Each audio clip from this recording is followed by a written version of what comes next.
It's Song Talk Radio. Welcome to Song Talk Radio, the show with songwriters talking to other songwriters about the craft of songwriting. We share tips, tools, and techniques, and together we all become better at writing songs. Dialing in from our Toronto headquarters, I'm Neil Modi, and with me, my co-host, Phil Emery. How you doing, Phil? Not too bad. Calling in from St. John's, Newfoundland, as far east as you can get in Canada without getting wet. That's right. North America, for that matter. That's true. And actually, it was a gorgeous sunny winter's day, and I was out shoveling snow and had to take my coat off. It was so warm. So it's a weird, wild weather world we're living in now.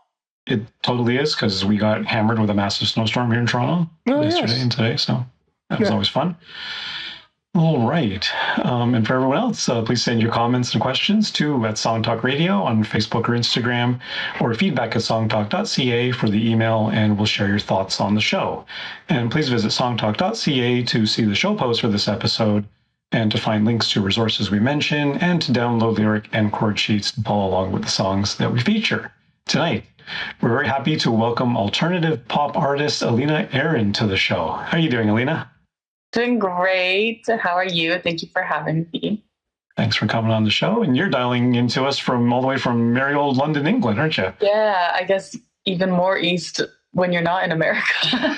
You just keep going. Just keep going. Right. Which means you're staying up late for us, aren't you? I am. I've had a long day though, so I was like, you know what? We'll just keep going, and then this will finish it off. So. Why did you move to England? So I spent a lot of time in New York, in America. I was in Boston for college, did school there, then went to New York. And then I got to the point that I was like, I want to do pop music and I don't want to go to LA. And I'm not feeling New York anymore. This energy is just like kind of intense. And I'd visited London once and I was like, ooh, I can see myself living there. I feel like it feels a lot like New York, but a little bit tamer and like a little bit more like wholesome and better living quality. So came over here and I really loved it. Cool. Very cool. That's amazing. Very nice. And how long have you been there now? Off and on for 4 years. I kind of came towards the end of the pandemic, but then also was kind of still in New York and then also back in Canada. And so, yeah. Very nice. Okay, and before we get to Elena's cool song, just a couple of heads up. A couple of our previous guests have been nominated for Junos in 2025. Yay. So congratulations to Julian Taylor, one of our favorite guests. He's been nominated for Contemporary Roots Album of the Year for his album Pathways, which is fantastic. Definitely recommend checking it out. Absolutely. It's very cool. And our guest from a few months back, Afros, has been nominated for Adult Contemporary Album of the Year for her album Roses. So awesome. Song Talk Radio bump. True. Come on, Song Talk Radio. Great things tend to happen. Yeah, there's been a few people who've kind of, gotten some good press after being on the show. So yeah, for sure. Finding them early. Yeah. Yeah. Don't forget us when you accept your Juno. Oh, yes. We're kind of like John Peel, except better beards. John Peel is a very famous British DJ who'd always have all the up and coming bands on his show. He'd have like the Smiths, and being on his show was really, the thing that made a leg up. Yes. All right. I guess he's not that famous, but yeah. Moderately famous. To some, yes. To some, yeah. To the Smiths and their followers. Okay. And it was an interesting little YouTube video came up on my feed the other day called "Why Don't Movies Look Like Movies Anymore?" And this YouTuber was talking about how in the old days, or even in the 90s, movies tended to have much more saturated colors and lots of contrast, like clipped highlights and really, really dark shadows where you couldn't see a lot of detail. And as technology, especially digital cameras, have quote unquote improved, and they're able to see a wide range of detail in both shadows and highlights. Movies these days tend to be much more flatter in their visual sort of range, so you can see a lot more detail, but at the same time maybe we're sort of losing something from a storytelling perspective or from a aesthetic perspective. And I saw this video, I thought there's such a parallel to music, especially music production, how we have access to all these amazing tools that let us do absolutely anything we want, but at the same time, you know, if we play in a play box where the rules are restricted and we're not able to do so much, sometimes that gives us a really cool focus and a really cool ability to produce something extraordinary and creative. That was my take on it. What did you guys think of the video? I thought the this idea that like, oh, we can make things like perfect or better. Someone's like put this, we keep working, get this thing, like this idea of perfect, and how people keep striving towards that with art and thinking maybe art it's not meant to be that thing. You know, you can have, and I think even with AI stuff coming out, that's interesting. Like that can go and create that and that's fine, but that's not necessarily what art is supposed to be. And so even when they're talking about like, oh, the cameras are getting better and better, you're seeing all this detail, but it's like, maybe you weren't meant to see that detail, or maybe that wasn't necessary. And it's actually taking away what you're meant to be focusing on. And so I think even in terms of whether it's with productions or people being like, I got to tune this vocal perfectly, or I got to do a million different takes, maybe that's like losing the rawness and authenticity of it. And then at one point too, they're talking about, I guess like not committing to things, about how they use green screens behind everything so that they can just put in whatever they need later on. But then they don't have to commit to anything while they're doing it. So there's not necessarily that intention going on there. It's just like, do what we need to, the basic, and then we'll fix it all up later on. So once again, you're like missing that, like the base level of intention in the art being created. And I see that applying to music as well. Oh yeah, absolutely. I think a couple of, throughout my life, a few people have mentioned, I mean, we've talked about this with many friends, and some things have really stuck with me. One is beauty is perfection, but just not quite. Another one is art makes the new seem familiar and the familiar seem new.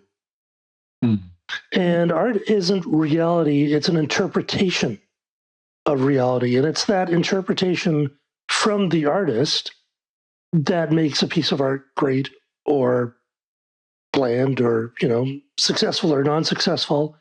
And that's why great artists can take something like a guitar or a voice or a painting and make it more than just a reflection of reality. They've added their interpretation. And, you know, that's the thing that makes art, and it makes something that's not just a photo. Like photography can be art, but just grabbing a photo isn't art. It's the intention and the interpretation of reality where you can see the artist that makes it art. And the biggest problem with us working on our computers with unlimited tracks, unlimited time, is there's no reason to stop. And so we do make everything perfect, but it's hard to know where to stop. And people don't fall in love with perfection. They fall in love with beauty. And beauty, again, is perfection, but not quite. So where do you stop auto-tuning that stuff? Because when you listen to many of the great tracks, and I have a pair of Greedo headphones, which cost more money than you probably ever want to know, and certainly more than I've ever spent on anything. But they actually will reveal every out-of-tune vocal in all your favorite tracks, and there's a ton of them back from the 70s and the 80s, but they gave it emotion, they gave it depth, they gave it art. And when everything is perfected and quantized, you start losing that connection to humans. And I think I think that is really true, and I totally agree with the video's take on it. That movies have become, I think, quite bland, and also the music in most movies is terrible because they won't shut the hell up.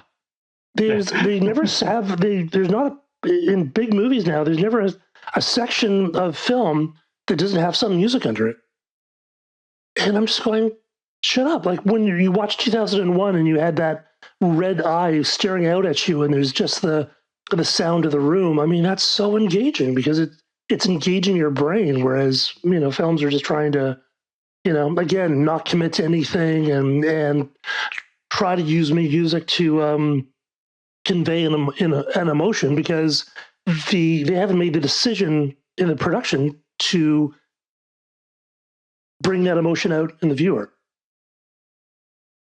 Well, I mean, yeah, and then same thing in just plain old music, even without a movie, that silence is very powerful. Yeah. Right. And to shut up is actually a really powerful, because then when you come back in, that's when the power comes through. That, and if you're thinking about sayings, Phil, there's also the one I've heard mostly in reference to lyrics, but it applies to art in general, that honesty and truth are not synonymous. Right? Because there's, like you say, the realism, the truth of the matter. We're not, as artists, we're not there to expose the truth. That's a job for, investigative journalists, perhaps. We're not reporters. We're artists, that we can be honest about something, but it's still, the artist's interpretation. It's still our take on it. And to say to your audience, this is what you normally see, but this is how I see it. And we're going to zone in on this thing, and we're going to intersect it with this other thing that you never thought about, and we're going to combine it all together and see what comes out the other end. And that's my interpretation of a particular type of. You see, at that point, it isn't even reality at all. It's an abstraction. It's a reinterpretation of the world. Interpretation, yeah. Exactly. But it's as artists, we do something, and we, especially if you're recording at home with unlimited time and unlimited tracks, you're going to hear every mistake, but people don't listen to music that way. And that took me so many years to realize. People go to bars and they see a band and they're entertained and they're going, this is great. And then me and my obnoxious musicians friend would go, the bass player really sucks and all that stuff. Like, people don't care about that stuff. They care about being moved.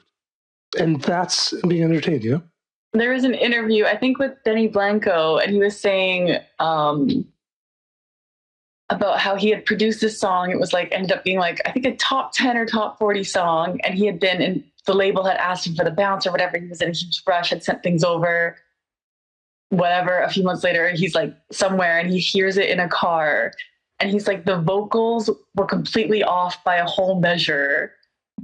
Oh, no. And he was at first I was what is that? How has everybody missed this? And then he was nobody noticed. Wait a minute. This was in my head, something went terribly wrong and just completely messed up on the bounce.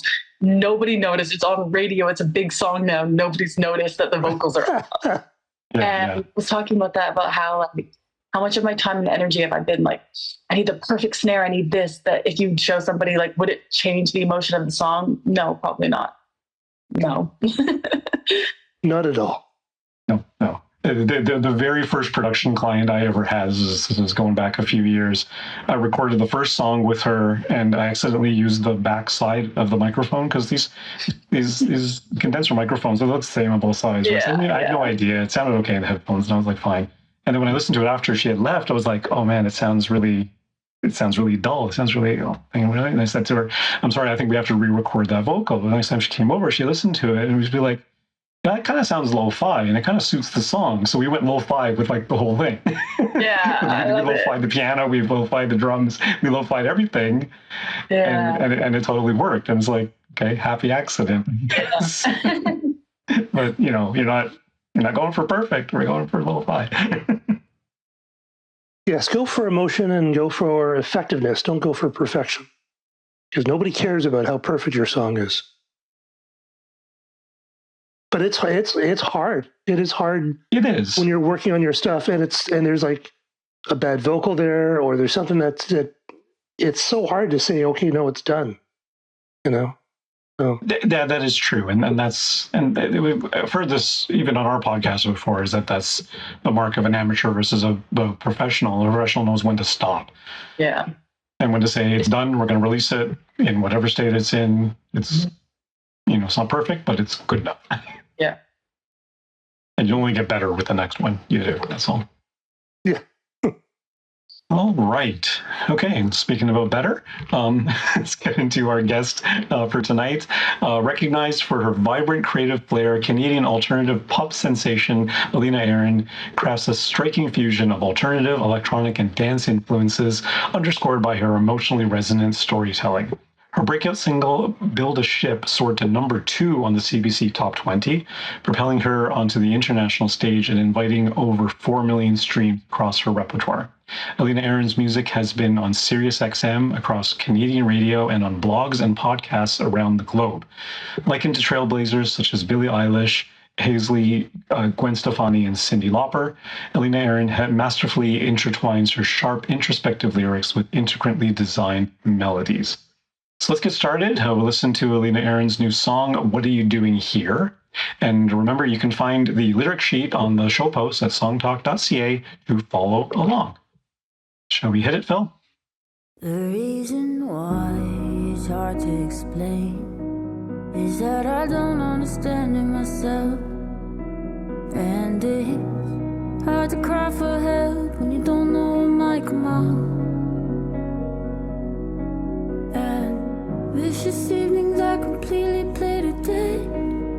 My first feeling was a bullet to the head, and I prayed I'd get out of here dead or alive. So when you come down and I'm still floating in the air like the last man standing, what are you doing here? No one ever stays. So what are you doing here? I was a kid who thought I would be fine. Lost my soul, lost my life, lost my mind. I wasn't ever really there to begin with. Never ever really was one to mention. Never ever really got new beginnings. So what are you doing here? I was a kid who thought I'd make it right. Got to places so bright I could die. And all I ever saw was my reflection looking at me like, where we heading, baby? What are we doing here? Never had it before. Love kinda feels like a miracle. Love kinda feels like a miracle. No, not the kind from the movies, the kind that waits with you in the rain. In the rain, in the rain. But when all you've learned is pain and hurt, then love that tries to stick around feels like it's a game. So when you come down and I'm still floating in the air like the last man standing, what are you doing here? No one ever stays. So what are you doing here? I was a kid who thought I would be fine. Lost my soul, lost my life, lost my mind. I wasn't ever really there to begin with. Never ever really was one to mention. Never ever really got new beginnings. So what are you doing here? I was a kid who thought I'd make it right. Got to places so bright I could die. And all I ever saw was my reflection looking at me like, where we heading, baby? What are we doing here? Never had it before. Love kinda feels like a miracle. Don't get me wrong, I'll still fight you if you try to move in too soon. What are you doing here? 'Cause it's easy wondering, baby, but I still can't fly. What am I doing here? I was a kid who thought I would be fine. Lost my soul, lost my life, lost my mind. I wasn't ever really there to begin with. Never ever really was one to mention. Never ever really got new beginnings. So what are you doing here? I was a kid who thought I'd make it right. places so bright I could die. And all I ever saw was my reflection looking at me like, where we headed? And baby, what are we doing here? What are we doing here?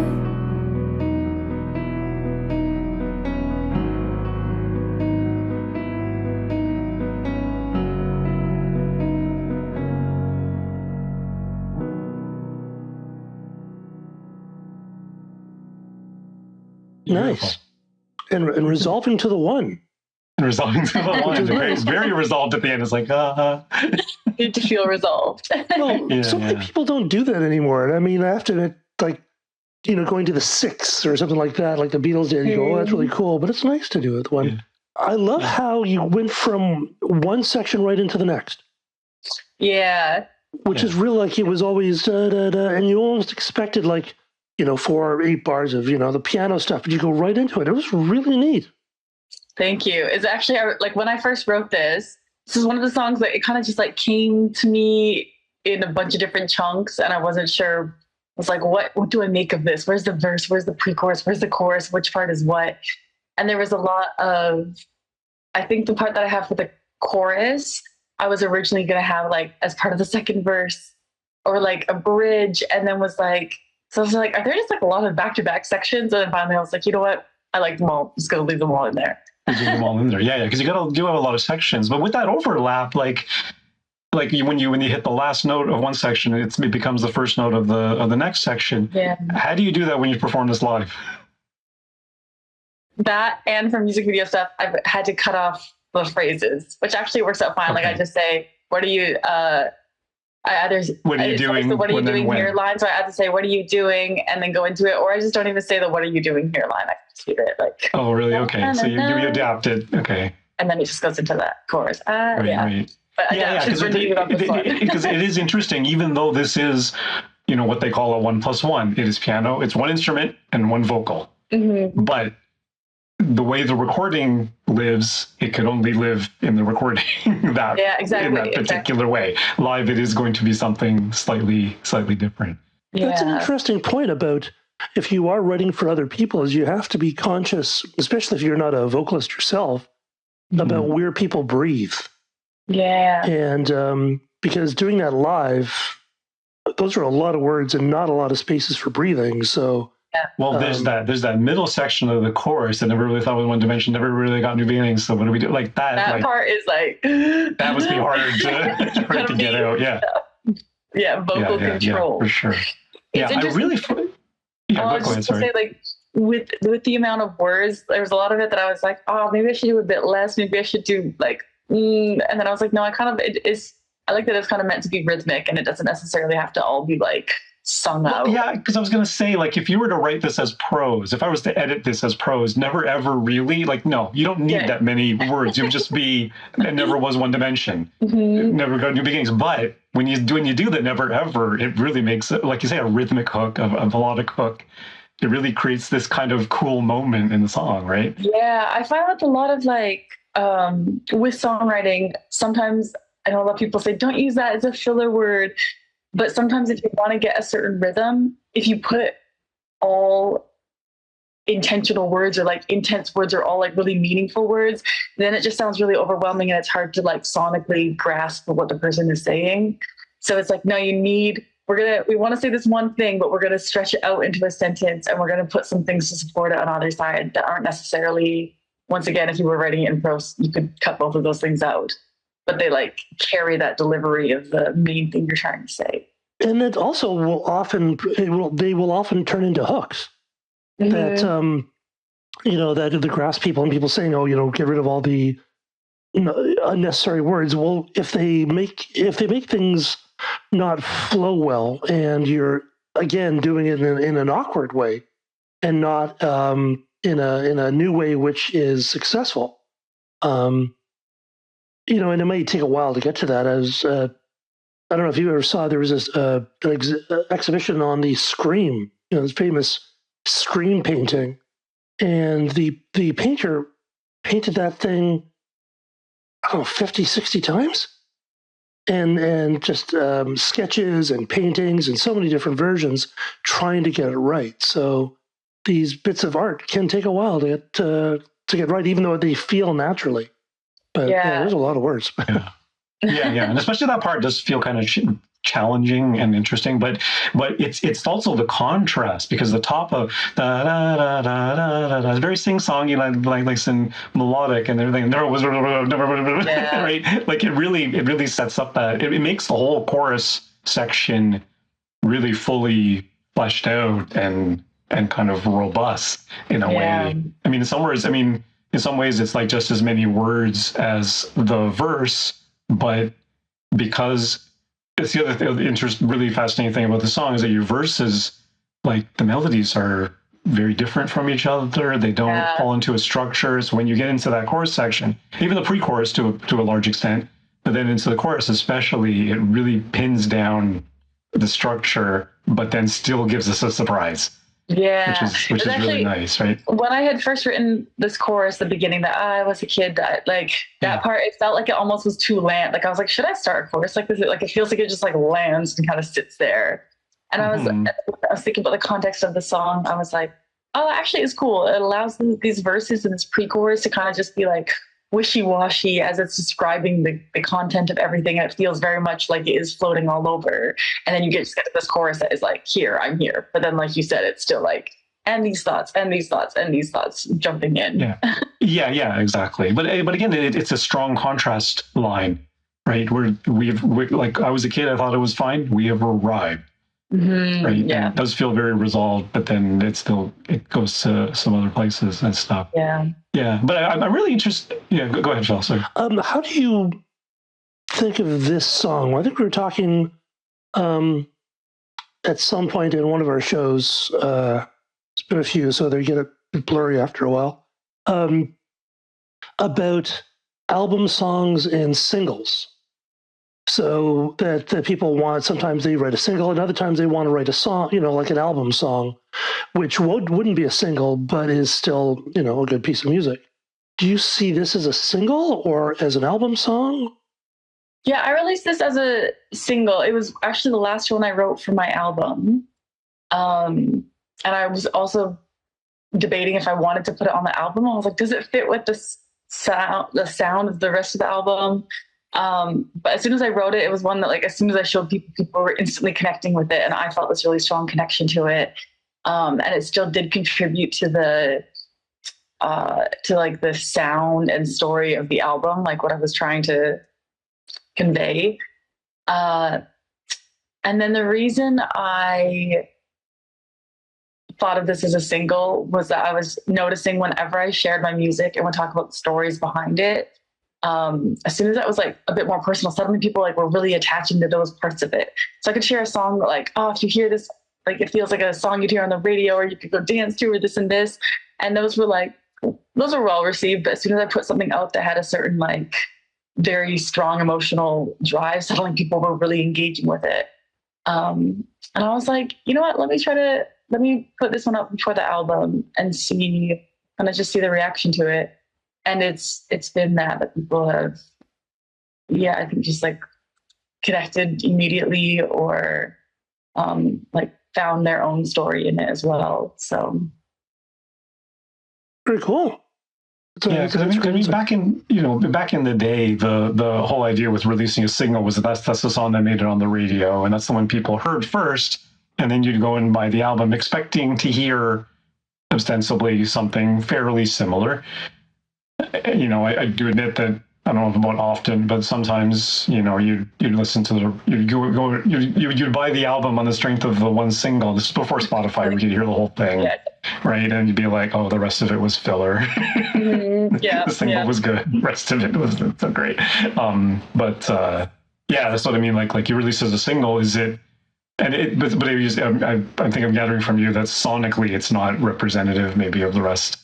I would say this is the most. I think the album covers a lot of different sounds, which I wanted it to. This one, I wanted to feel like a soundtrack to a movie. Funny enough that we're talking about movies, I really wanted this to feel like it was covering a whole storyline. So it does kind of go through a lot of, I guess, genres. It still ties everything together, but this is one that's more on probably the most singer-songwriter it gets.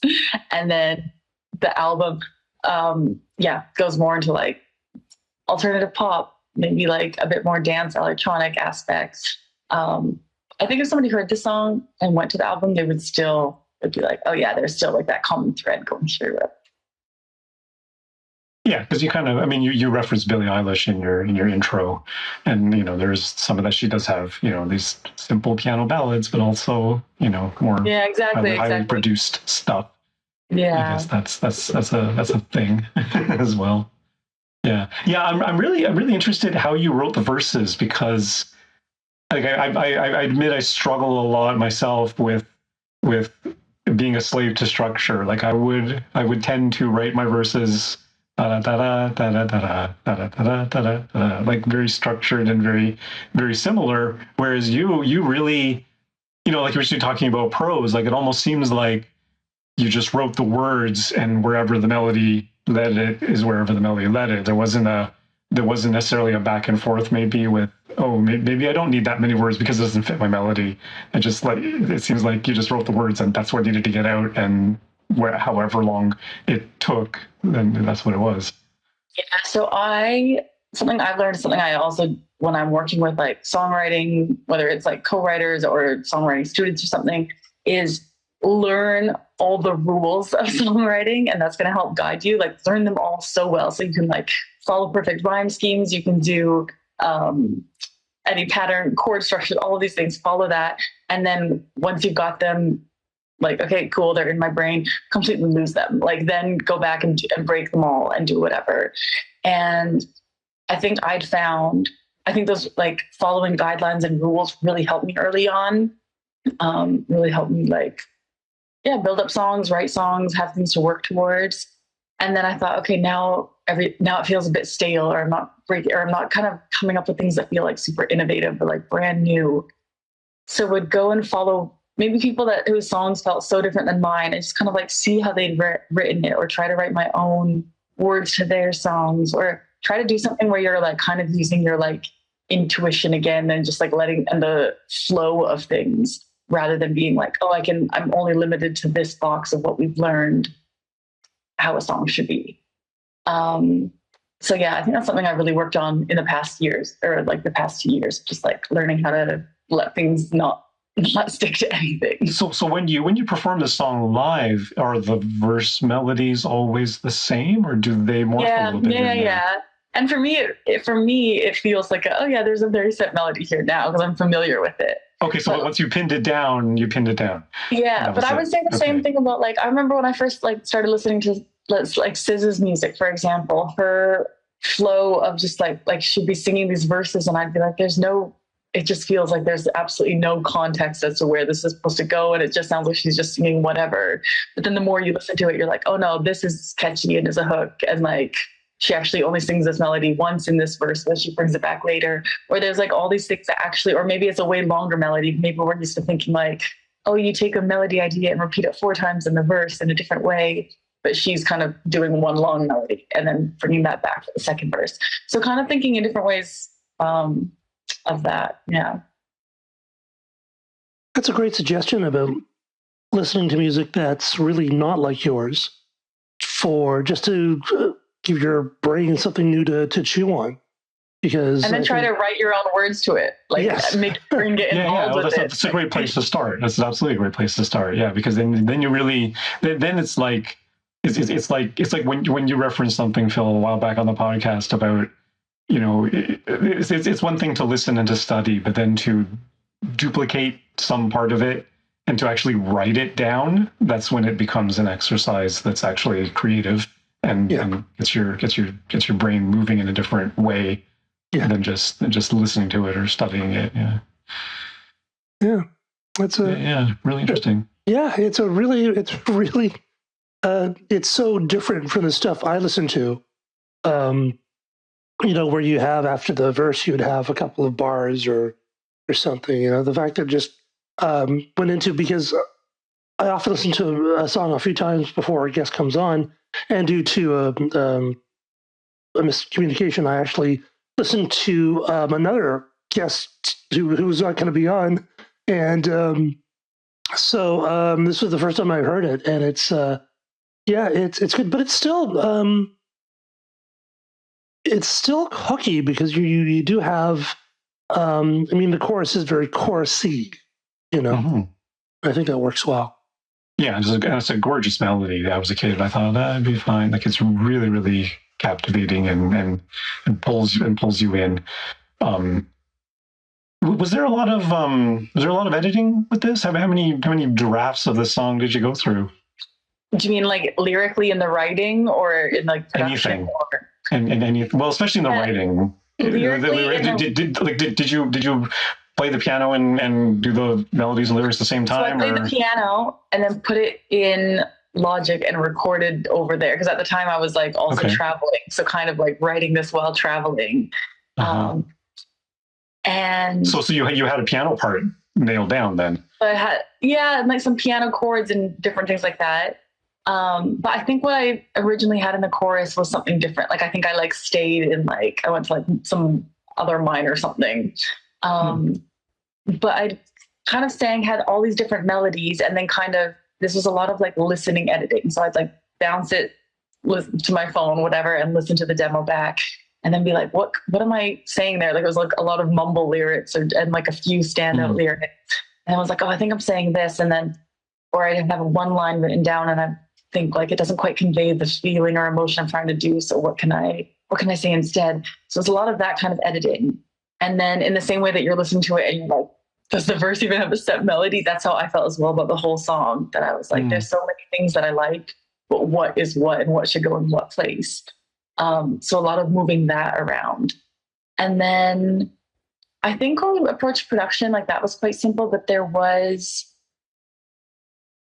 ideas of like, oh, do we want to add in like all these different like background effects? Do we want to just to be like stripped back piano? Do we want to add in like different bass and things? Do we want it to build up the kind of different approaches of how we could do that? And we ended up keeping it pretty bare, but adding in a lot of backing vocals.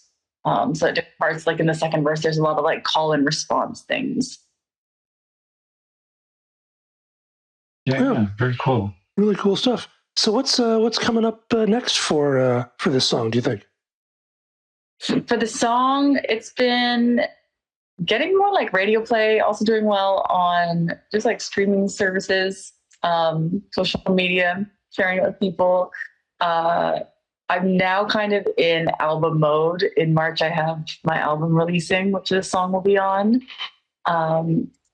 So getting ready for shows, getting ready to share the whole project. And it's actually going to be really cool to share this song to people in the context of the project or perform it live in the context of all the other music. Oh, very cool. Is there a video for this? Yes, there is on YouTube. Okay. Would you perform this song sort of the way it sits on the album? Yeah, I think I would probably just do it like stripped back with piano. But in the same order that it would be in the album? Oh, yeah, for the album release tour, I'm going to be doing them all in that row because it's kind of meant to tell a whole story. So that's really cool. Explaining the concept. Yeah. I feel like few people do that anymore. I've actually had a couple of guests. We had a guest a while back whose entire album was this continuous thing. Remember Amanda Sum? Yes, of course. Yes. The whole thing was like an art project. The entire thing was continuous, 18 tracks. It was like really bonkers, but it was conceived as a whole thing, which is it's really interesting to hear about that. Like, yeah, because everyone's so consumed with listening. Like the only thing that's got to make it on Spotify is the single, right? And everyone's going to shuffle play it anyway and put it in a playlist, and it's out of context. And who knows? You got to bring back the album, you know. I agree. I love music in context. Oh yeah, for sure. I'm totally an album person myself, but yeah. All right, I think I'm here in the band. That's all the time we have on Song Talk Radio. Special thanks to Elena, Erin. Where can our listeners find out more about you and hear some more tunes? Anywhere on social media. I'm on Instagram, TikTok. They can go listen to music. Anywhere they stream music, it's Elena Erin or Elena Erin Official everywhere. And my new album will be coming out March 21st. It's called Roaring 20s. Fun. Okay. Definitely link to that from the show post. And we want to hear from you too. So please send us your comments on Facebook or Instagram to @SongTalkRadio or send us an email, feedback@songtalk.ca. And be sure to check out our YouTube channel for live performance videos and full episodes, and subscribe today to the Song Talk Radio podcast on your favorite podcast provider. You can find links to all the products, books, and web services we mentioned on the show on our resources page on the website. And please join us at our next monthly Song Talk meetup. Whether you're in Toronto for our in-person meetups or anywhere in the world for our online meetups, it's free to join on meetup.com and free to attend. Bring a song and a lyric sheet and get constructive feedback from other songwriters. Stop by songtalk.ca for the link. You can follow me at neilmodi.com. You can follow Phil. PhilEmery.ca. And Elena, what's your favorite social media channel? Where do you post the most? Mostly on Instagram. That's Elena Erin Official. Alrighty, we'll stop by there. And be sure to stop by the website, songtalk.ca, to browse past shows and find out how you can be a guest. Thanks for tuning in, and keep on writing. Rock and roll, kiddies.